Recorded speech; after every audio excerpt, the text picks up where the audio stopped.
Clear everyone? Okay. Come to the next question. Now this is called bar graph. What is it called? Bar graph. Okay.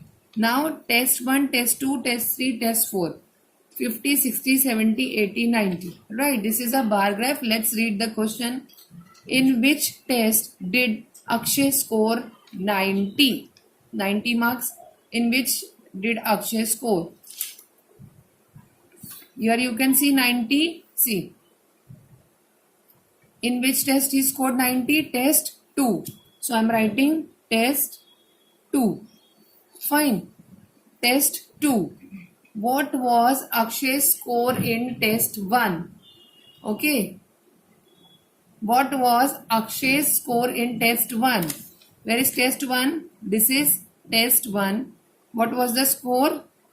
70. Yes, you can see this is 70 score. So I am writing here 70. Clear? Now next is how many more marks did Akshay score in test 2 than test 3? Okay. So that means comparison is there.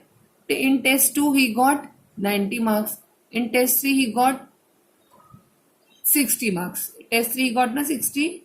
So how much he got in test 3 than test 2? So in test 3 he got 90. In test 2 he got 30. So how much more marks he got? 60.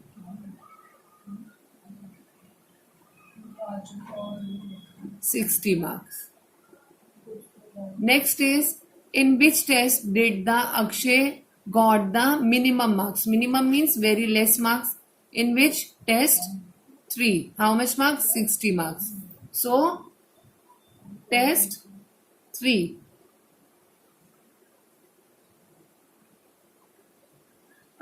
Sorry children, the third question is how many more marks did Akshay score in test 2 and in test 3? So in test 2 he got 90, in test 3 he got 60. So by mistake I have written opposite. So 90 in test 3, 60 in test 2. So total, what is the difference? 90 minus 60 is 30 marks more he got in test 3. Clear everyone? Thank you children.